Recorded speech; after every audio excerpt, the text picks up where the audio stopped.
Welcome back everybody, Sinister here. Today I'd like to look at how two different players, both at the top of their game, approach a map differently with different weapons. The first player is Online, and he's using the AUG with the effective standoff range of about 25 to 50 meters. Now this allows him to stand off from his enemies and control the engagement from longer distances. And in this case on the map Kowloon, he uses the monkey room as a central location to engage enemies from their spawn.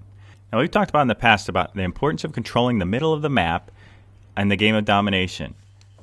Now, how you control the map can vary depending on the weapon you use and on the map that you're playing on.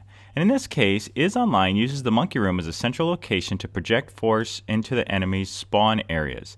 Now, he's able to stay centrally without moving out from the monkey room because he's chosen an assault rifle with a longer standoff range to engage his enemies.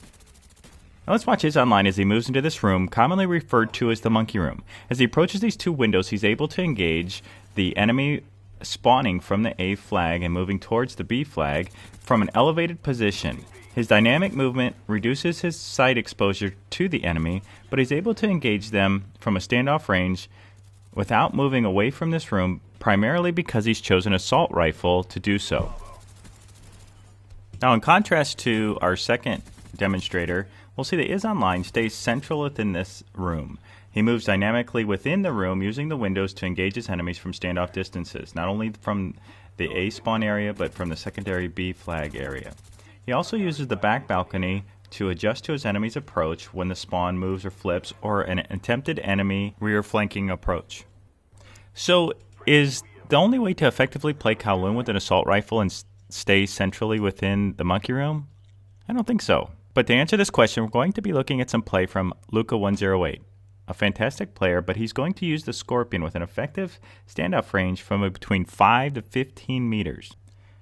And because the effective range is so small and on such a big map, Luca108 recognizes that he cannot stay centrally within his base or the monkey room area. What he has to do is move out from the map and set up patrol areas on the periphery of the map and project force along these white lines from those patrol areas. At the beginning of this video, we watched Online move centrally into the monkey room, and with an assault rifle, he was able to control the ingress of the opponent from an elevated and extended standoff distance. In this case, Luca108 has to actually move from his central location, the monkey room, and project force out. Now he has to recognize that he has to be much more dynamic in his movement because the spawns move and the flow of traffic moves within a game, dependent on the flags you hold and the position of your team. And when I watched his gameplay, I recognized that he actually tends to move back towards the monkey room continuously and then project out as on spokes on a wheel outwards from there and set up little locations into the area from which the enemy is approaching. Now in this game, Luca108 ends up going, I think, 47-0 on a domination game on Kowloon, with a Skorpion with grip, which is just incredible. But to do so, he recognizes that he needs to be centralized on this map, which is the monkey room, and then project force from it into the ingress points from the spawn. Now you notice once we hold 3 flags, we're not really sure from where the spawn is coming from.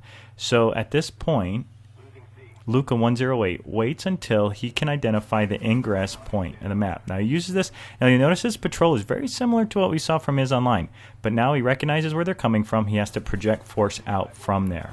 Now he uses this little area to set up a patrol area using cover and concealment, even this wall here, to project his force with a short-range weapon into the A area from where the enemy is going to be moving from. So at the end here, as we move back to Online and watching him finish up this game, I want you to understand the importance of your weapon selection on a map.